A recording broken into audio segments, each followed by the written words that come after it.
오늘 하나님 우리에게 주시는 말씀은 신약 성경입니다.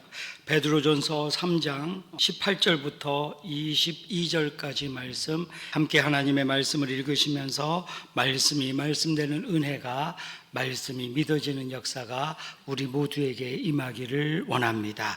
하나님 말씀입니다. 그리스도께서도 단번에 죄를 위하여 죽으사 의인으로서 불의한 자를 대신하셨으니 이는 우리를 하나님 앞으로 인도하려 하심이라. 육체로는 죽임을 당하시고 영으로는 살리심을 받으셨으니 그가 또한 영으로 가서 옥에 있는 영들에게 선포하시니라. 그들은 전에 노아의 날 방주를 준비할 동안 하나님이 오래 참고 기다리실 때에 복종하지 아니하던 자들이라. 방주에서 물로 말미암아 구원을 얻은 자가 몇 명뿐이니 겨우 8명이라. 물은 예수 그리스도께서 부활하심으로 말미암아 이제 너희를 구원하는 표니 곧 세례라. 이는 육체의 더러운 것을 제하여 버림이 아니요 하나님을 향한 선한 양심의 간군이라. 그는 하늘에 오르사 하나님 우편에 계시니 천사들과 권세들과 능력들이 그에게 복종하느니라. 아멘. 오늘 하나님 주시는 말씀은 주님의 죽으심과 일하심, 이런 제목으로 함께 하나님의 말씀 큰 은혜 얻기를 원합니다. 옆에 계신 분들하고 인사합니다. 잘 오셨습니다. 잘 오셨습니다. 우리 앞뒤로도 인사합니다. 은혜가 있습니다. 은혜가 있습니다. 잘 오셨습니다. 예수님께서는 십자가에서 단번에 죽으신 사실이 있습니다. 이 단번에 죽으심은 단순한 죽으심이 아니라 우리가 어느 때에 있든지 주의 사랑과 주의 은혜로 구원받을 수 있도록 우리를 위하여 죽으셨다라고 하는 것을 성경은 말해주고 있습니다. 또한 예수님은 하늘로 올라가셔서 우리 하나님 우편에 앉아 계시면서 이 땅에서 성령님으로 우리와 함께 하시며 우리를 위하여 일하고 계신다라고 성경은 분명히 말해주고 있는 것입니다.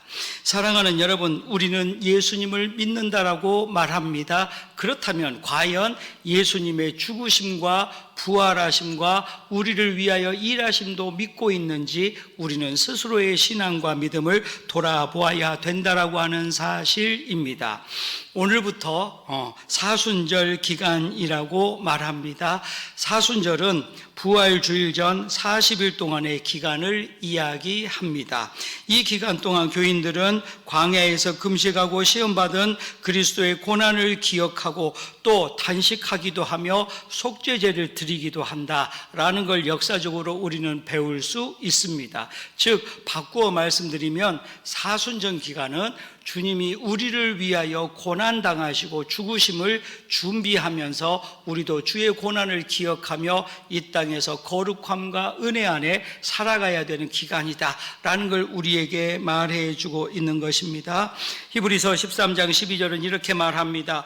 그러므로 예수도 자기 피로써 백성을 거룩하게 하려고 성문 밖에서 고난을 받으셨느니라, 이렇게 말합니다. 또한 사도행전 1장 3절은 그가 고난받으신 후에 또한 그들에게 확실한 많은 증거로 친히 살아계심을 나타내사 40일 동안 그들에게 보이시며 하나님 나라의 일을 말씀하시니라, 이렇게 성경은 우리에게 말해주고 있습니다. 예수님은 우리를 위하여 고난당하시는 줄로 믿으시기를 원합니다. 여러분, 우리 때문입니다. 예수님은 하나님의 아들이시며 죄가 없으신 분입니다. 그럼에도 불구하고 우리 죄를 용서하시고 우리를 구원에 이르게 하기 위하여 고난당하시고 십자가에서 죽으셨다라고 성경은 말해주고 있는 것입니다. 그렇다면 우리는 오늘 주시는 말씀을 통하여서 주님의 죽으심이 어떠한 의미가 있는가를 다시 한번 배우고 성령님으로 일하시는 주님의 그 놀라운 일하심을 우리가 은혜로 얻고 우리도 주님과 함께 일해야 되겠다라는 것을 배우게 되어지는 것입니다. 오늘 큰 주제는 은혜입니다. 그리고 이 은혜로 일하는 것이 오늘 우리가 받아야 될 은혜입니다. 오늘 이 시간 주님 주시는 말씀을 통하여 또 한번 우리의 모든 심령 안에 하나님의 은혜가, 하나님의 축복이, 그리하여서 사명으로 또 한번 주님과 함께 일할 수 있는 주의 일꾼, 믿음의 가족 우리 모두가 되시기를 간절히 축원합니다. 첫 번째로 죄를 위하여 단번에 죽으신 예수님을 우리는 18절에서 만날 수 있습니다. 18절 말씀을 봅니다. 그리스도께서도 단번에 죄를 위하여 죽으사 의인으로서 불의한 자를 대신하셨으니 이는 우리를 하나님 앞으로 인도하려 하심이라. 육체로는 죽임을 당하시고 영으로는 살리심을 받으셨으니 성경은 분명히 우리에게 말해줍니다. 예수님께서 우리 죄를 용서하시기 위하여 단번에 죽으셨다라고 이야기를 하고 있는 것입니다. 여러분, 우리가 죄를 용서함 받는다라고 하는 의미는 바로 우리가 죄인임을 인정하고 우리의 양심이 살아있고 또 한번 우리가 하나님 앞에서 죄인임을 회개할 때에 구원의 역사가 분명히 일어난다라고 하는 사실입니다. 예수님이 우리를 위하여 죽으셨음에도 불구하고 우리가 내가 죄인이 아니라고 깨달으면, 내가 죄가 없다라고 생각하면 예수님의 죽음은 우리와 아무런 관계가 없는 것입니다. 많은 사람들은 욕심을 가지고 있습니다. 그리고 이 욕심 때문에 하나님 앞에서 마치 사람이 의로운 것처럼 오해하는 경우가 있다라고 하는 사실입니다. 사랑하는 여러분, 죄는 크든 작든 죄입니다. 죄에 대하여 무감각해지기 때문에 우리는 하나님 앞에 가까이 가기가 어렵다라는 것을 깨닫게 되어집니다. 용서받을 수 없는 죄인도 우리가 죄인임을 인정하고 주의 십자가의 고난과 죽으심과 부활을 인정하고 믿는 순간 우리는 죄사함을 받고 구원받을 수 있는 것입니다. 옛날 속담에 이런 말이 나옵니다. 바늘 도둑이 소도둑이 된다, 이런 말이 있습니다. 다 한번 좀 들어보셨을 겁니다. 왜 바늘 도둑이 소도둑이 될까요? 죄에 대하여 무감각하기 때문에 그렇습니다. 작은 죄니까 이 정도는 괜찮겠지라고 무감각해지기 때문에 소를 훔쳐도 무감각하게 되는 겁니다. 여러분, 신앙의 문제가 여기에 있습니다. 우리는 영적으로 무감각해서는 안 됩니다. 하나님 앞에 기도의 사람이 되어지고 사랑의 사람이 되어지고 복음의 사람이 되어지기 원하신다면 우리는 죄에 대하여 감각적으로 회개하고 주님 붙들고 주님 앞에 나와야 된다라고 하는 사실인 것입니다. 야고보서 1장 15절 말씀은 이렇게 말합니다. 욕심이 잉태한 즉 죄를 낳고 죄가 장성한 즉 사망을 낳느니라.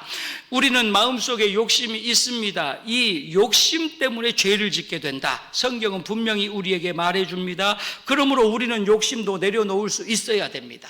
이 정도 수준이 되어지면 주님이 우리와 함께 하시면서 우리를 이끄시고 우리와 함께 일하시고 하나님의 역사를 우리에게 나타내 보여주시는 줄로 믿으시기를 원합니다. 누가복음 15장 10절은 이렇게 우리에게 말해줍니다. 내가 너희에게 이르노니 이와 같이 죄인 한 사람이 회개하면 하나님의 사자들 앞에서 기쁨이 되느니라. 이렇게 말하고 있는 것입니다. 우리의 회개를 주님이 원하십니다. 우리가 회개하면, 즉 바꾸어 말씀드리면 우리가 죄인임을 인정하고 주님 도우심을 구하고 우리가 주님을 향하여 우리의 마음과 눈과 모든 것들을 바꾸기 시작하면 주님이 우리를 깨끗하게 하시고 용서해 주시며 구원해 주시는 줄로 믿으시기를 원합니다. 여러분, 이것이 은혜입니다. 우리는 은혜를 받아야 삽니다. 저는 여러분들이 하나님의 은혜로 살아나기를 간절히 축원합니다. 우리 몸은 다 움직입니다. 살아있는 것 같습니다. 하지만 영적으로 하나님의 은혜를 받지 못하면 우리는 죽은 사람과 같다라는 사실입니다. 죽은 사람은 아무런 반응이 없습니다. 죽은 사람은 움직이지 않습니다. 죽은 사람은 일하지 못합니다. 죽은 사람은 하나님 앞에 나올 수 없습니다. 사랑하는 여러분, 우리는 지금 마음과 뜻과 정성을 당하여 하나님을 사랑하며 하나님 앞에 나오고 계십니까? 아니면 마치 죽은 사람처럼 우리 몸은 와 있지만 우리의 마음을 들이지도 못하고 정성을 들이지도 못하고 사랑을 들이지 못하면서 하나님 앞에 나오는 것처럼 보여지고만 있습니까? 야고보서는 분명히 우리에게 말합니다. 행함이 없는 믿음은 죽음이라고 이야기합니다. 여러분, 죽은 믿음으로 사는 사람이 있고 행하는 믿음을 보이면서 살아있는 믿음으로 사는 사람도 있다는 걸 우리가 배우게 됩니다. 이게 무슨 말일까요? 우리는 은혜 받아야 믿음으로 행함이 나타난다는 사실입니다. 그래서 우리 주님께서는 단번에 죄를 위하여 죽어주신 이것이 우리에게는 은혜가 된다라는 거 성경은 말해주고 있는 것입니다. 사도행전 15장 11절 말씀을 봅니다. 그러나 우리는 그들이 우리와 동일하게 주 예수의 은혜로 구원받는 줄을 아노라 하니라. 사랑하는 여러분, 우리는 예수 그리스도의 은혜로 구원을 받습니다. 우리는 이미 은혜가 있습니다. 할렐루야. 우리는 은혜 받았습니다. 은혜 받았으니까 나오시는 겁니다. 그러면 결과적으로 우리는 지금 살아있는 사람이 되어졌다라는 사실입니다. 우리는 살아있어야 됩니다. 우리는 주 예수 그리스도로 인하여 구원을 받음으로, 은혜를 받음으로 우리는 살아있는 사람이 되어야 한다라고 하는 사실입니다. 여러분, 우리 믿음이 죽어있는 믿음인지 살아있는 믿음인지 어떻게 구별할 수 있을까요? 하나님 앞에 예배하면서 우리의 마음이 기쁨으로 되어져 있다면 우리는 살아있는 겁니다. 하나님 앞에 찬송하면서 감사가 흘러나오면 우리는 살아있는 믿음입니다. 어려운 사람을 보고 불쌍하게 여겨지고 힘든 사람을 보고 함께 아파할 수 있다면 우리는 살아있는 겁니다. 그런데 우리가 살아있지 못하다면 아무런 감정이나 감동이나 감격이 없습니다. 찬양을 하면 그냥 찬양을 하고, 기도하면 그런가 보다 하고, 옆에 사람이 아프면 그런가 보다 하고 무감각하게 살아갑니다. 이것은 죽은 믿음과 같다라는 걸 우리가 깨닫게 되어지는 것입니다. 그렇습니다. 예수님께서는 우리 죄를 위하여 죽으셨습니다. 그리고 우리에게 은혜를 주셨습니다. 이 은혜의 목적이 바로 우리를 살게 하기 위함이다 라고 하는 사실입니다. 제가 몇 달 전에 이런 말씀 드린 기억이 납니다. 드라마에서 나온 대사입니다. 아프냐? 나도 아프다. 이게 정상입니다. 이게 살아있는 사람입니다. 그런데 이거를 죽어있는 믿음을 어떻게 이야기할까요? 아프냐? 나는 안 아프다. 그러면 이게 죽어있는 사람입니다. 여러분, 잘 이해하셔야 됩니다. 이웃들을 공감하고 그 아픔을 내 아픔으로 여기는 것, 이것이 사랑의 시작인 줄로 믿으시기를 원합니다. 두 번째로는 예수님께서는 영으로 옥에서 선포하셨다라고 성경은 이야기합니다. 19절 말씀을 봅니다. 그가 또한 영으로 가서 옥에 있는 영들에게 선포하시니라. 여러분, 여기에서 우리는 연옥이라고 하는 가톨릭의 교리를 잠깐 배울 수 있습니다. 옥이라고 하는 말을 보면 가톨릭에서는 이렇게 설명합니다. 연옥이라고 표현하면서 천국과 지옥 사이에 있으며 일부 영혼들이 존재한다고 믿는 장소, 또 은총을 받기는 했으나 세상에서 지은 작은 죄를 용서받지 못한 영혼들이 천국에 가기 전에 그 죄를 정화시키는 장소이다 라고 가톨릭 교리적으로, 문자적으로는 이렇게 기록을 합니다. 여러분, 하지만 이 연옥은 가톨릭에서 말하는 것이 성경에는 없습니다. 성경은 분명히 우리에게 말합니다. 예수님 믿고 죽으면 천국에 갑니다. 예수님 믿지 않고 죽으면 죄송합니다만 천국 아닌 곳으로 갑니다. 제가 말도 예쁘게 합니다. 천국 아닌 곳으로 갑니다. 여러분, 그렇습니다. 성경에는 가운데 어중간한 게 없습니다. 믿으면 구원을 얻습니다. 믿지 않으면 구원받지 못합니다. 이름이 단순합니다. 신앙은 단순합니다. 그렇다면 과연 베드로는 왜 19절에 영으로 가서 옥에 있는 영들에게 선포한다라고 표현하고 있을까요? 이것을 우리 개신교적인 관점에서 이해를 해봅니다. 옥이라고 하는 말은 감옥, 가두어져 있는 곳이고 죄가 있는 곳이고 죄의 종노릇하는 곳이라는 걸 우리가 짐작해 봅니다. 그러면 예수님께서는 성령으로 우리와 함께 하셔서 죄가 있는 곳에 가셔서도 하나님의 나라, 하나님의 복음, 하나님의 사랑을 전파하며 증거하고 계시다라는 사실입니다. 우리가 그 일을 감당해야 합니다. 그래서 여러분, 하나님은 우리를 먼저 부르신 줄로 믿으시기를 원합니다. 여러분, 먼저라고 하는 말 잘 들으셔야 됩니다. 앞으로 우리 교회에도 하나님 알지 못하는, 또 하나님을 온전히 믿지 못하는 많은 영혼들이 다시 한번 하나님 앞에 돌아오게 되는 날이 있음을 믿으시기를 원합니다. 그래서 우리가 먼저 부름받은 겁니다. 하나님은 우리를 통하여 일하시기를 원하십니다. 죄가 있는 곳에서도 복음을 전파하고, 악함이 있는 곳에서도 화목을 전하며, 용서하지 못하는 미움이 있는 곳에서도 용서를 선포하는 사람이 우리가 되어지기를 간절히 축원합니다.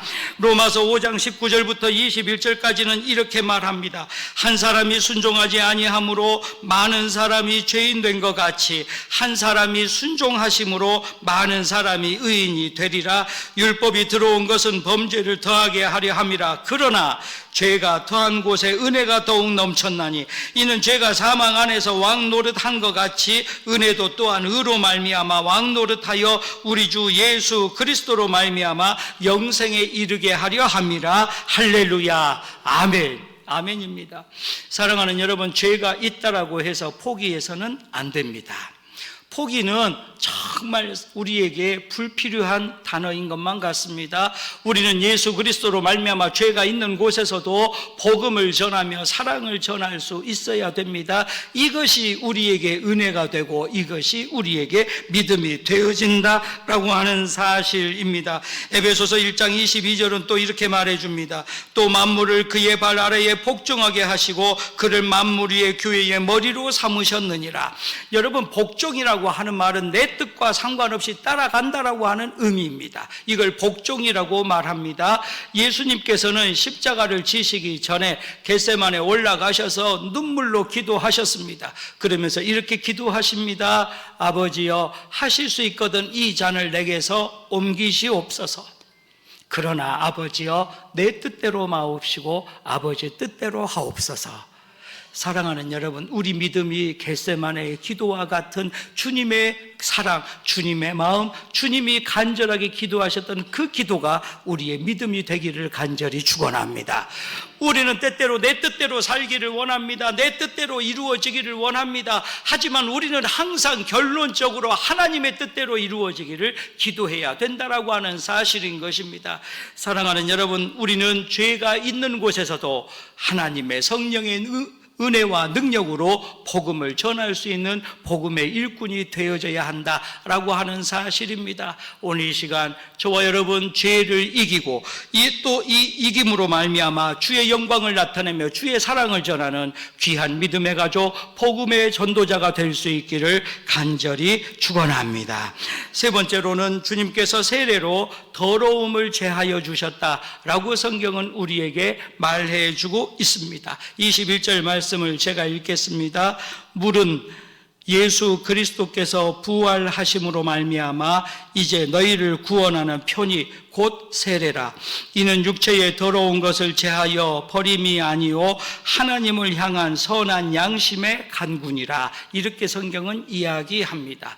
여러분, 그렇습니다. 우리의 선한 양심은 살아있는 믿음이 필요하고, 우리의 선한 양심은 동정과 함께 울며 함께 기뻐하는 마음이 필요하다라고 하는 사실입니다. 세례는 우리의 죄를 깨끗하게 해주는 하나님이 우리에게 주시는 예식입니다.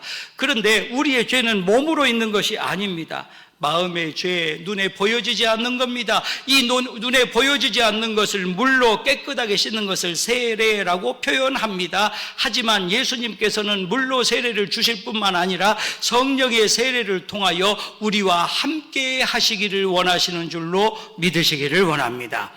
여러분, 분명히 세례 요한은 예수님이 우리에게 성령으로 세례를 주시는 분이라고 말씀하고 계시는 것입니다. 요한복음 3장 16절과 17절은 이렇게 우리에게 말합니다. 하나님이 세상을 이처럼 사랑하사 독생자를 주셨으니 이는 그를 믿는 자마다 멸망하지 않고 영생을 얻게 하려 하심이라. 하나님이 그 아들을 세상에 보내신 것은 세상을 심판하려 하심이 아니요 그로 말미암아 세상이 구원을 받게 하려 하심이라. 우리 주님이 말씀하셨습니다. 사랑하는 여러분, 우리는 우리를 구원하기 위하여 주님이 이 땅에 오셨고 우리의 구원을 위하여 십자가에서 죽으셨으며 우리 구원을 위하여 부활하셨음을 믿는 믿음이 충만해져야 한다는 사실입니다. 주님은 우리에게 성령으로 세례를 주십니다. 이것이 은혜인 줄로 믿으시기를 원합니다. 마태복음 3장 11절에 세례 요한은 이렇게 말합니다. 나는 너희로 회개하게 하기 위하여 물로 세례를 베풀거니와 내 뒤에 오시는 이는 나보다 능력이 많으시니 나는 그의 신을 들기도 감당하지 못하겠노라. 그는 성령과 불로 너희에게 세례를 베푸실 것이요. 할렐루야. 아멘. 세례 요한은 분명히 예수님께서 성령과 불로 세례를 주신다고 말씀을 하십니다.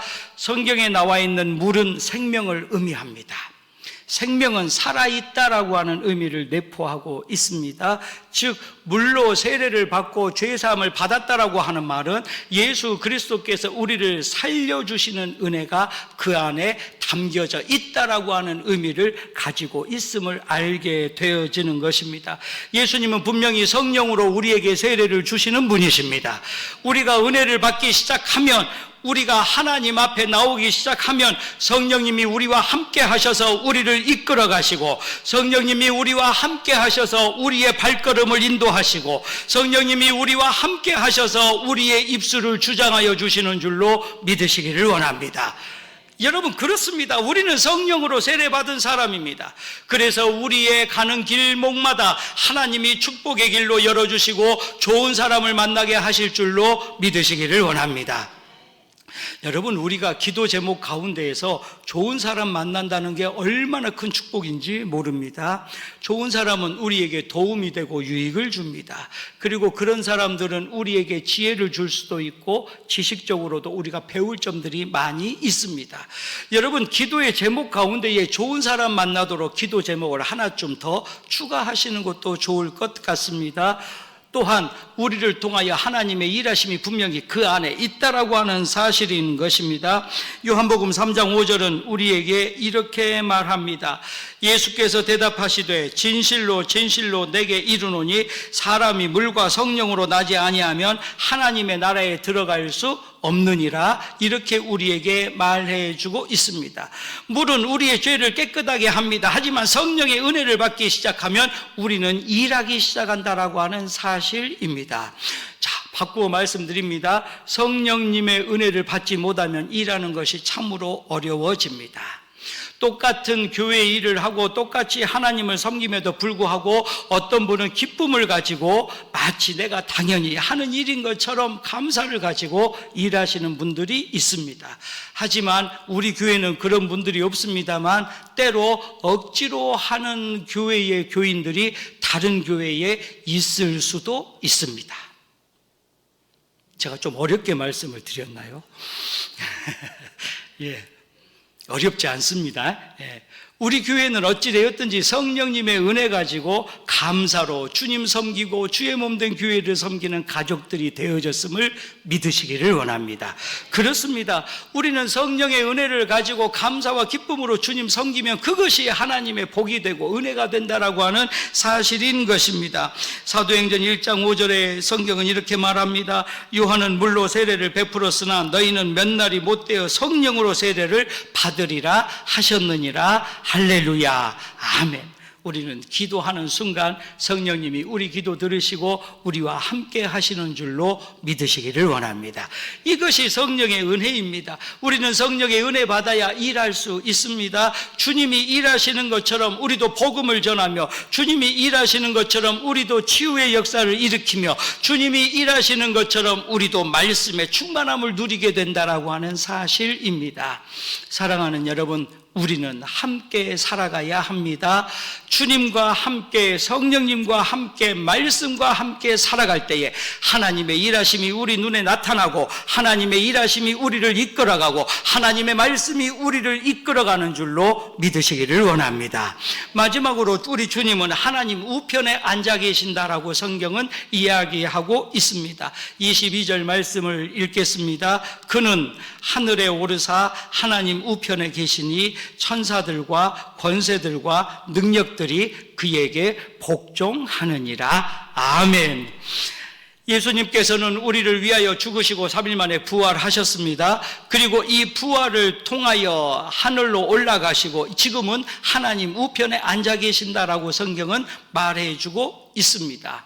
하나님 우편이라고 하는 말은 하나님의 능력을 의미합니다. 성경에 보면 시편에서는 하나님께서 오른팔로 붙드신다, 오른팔로 보호하신다, 오른편에 세우신다라고 하는 그러한 성구들이 많이 기록되어져 있습니다. 그래서 오른편, 오른팔은 하나님의 능력을 의미하며 하나님의 보호하심을 의미하며 하나님의 도우심을 의미한다라고 우리는 성경을 통하여 알게 되어지는 것입니다. 마가복음 16장 19절 말씀 보면 주 예수께서 말씀을 마치신 후에 하늘로 올려지사 하나님 우편에 앉으시니라 라고 성경은 우리에게 이야기하고 있습니다. 사랑하는 여러분, 왜 예수님께서 하나님 우편에 앉아 계실까요? 그것은 바로 하나님의 능력을 힘입어서 예수님이 성령으로 우리에게 함께 하심으로 말미암아 우리를 세상에서 이기게 하기 위하여 하나님 우편에 앉아 계신다라고 하는 것을 우리가 깨닫게 되어지는 것입니다.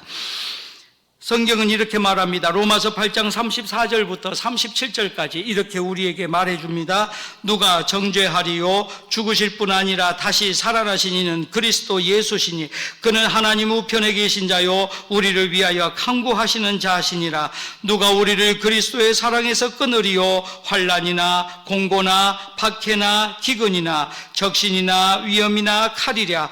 기록된 바 우리가 종일 주를 위하여 죽임을 당하게 되며 도살당할 양같이 여김을 받았나이다 함과 같으니라. 그러나 이 모든 일에 우리를 사랑하시는 이로 말미암아 우리가 넉넉히 이기느니라. 할렐루야. 예수님께서 하나님 우편에 앉아 계시는 이유는 우리를 이기게 하시기 위함인 줄로 믿으시기를 원합니다. 바꿔 말씀드리면 이미 예수님이 우리 죄를 위하여 단번에 죽으심으로 말미암아 우리는 세상을 이길 힘을 얻었다라는 말씀입니다. 여러분, 우리가 세상을 이기고 있습니다. 이미 예수님께서 십자가에서 죽으심과 부활로 말미암아 세상을 이기셨습니다. 우리는 주님 뒤 따라가기만 하면, 주님이 일하시는 것처럼 성령님과 함께 일하기만 하면 우리도 세상을 이기는 줄로 믿으시기를 원합니다. 이미 이겼습니다. 그런데 마치 우리는 인생을 살면서 폐잔병처럼 아파하고 쓰러지고 있지는 않으십니까? 지금 이 순간부터 우리는 승리의 삶을 살아가게 되는 줄로 믿으시기를 원합니다. 우리는 항상 이기는 사람이 되어야 합니다. 왜냐하면 예수님이 우리의 약함을 아시고 십자가에서 죽으심과 부활로 우리의 약함을 강함으로 바꾸어 주셨기 때문인 것입니다.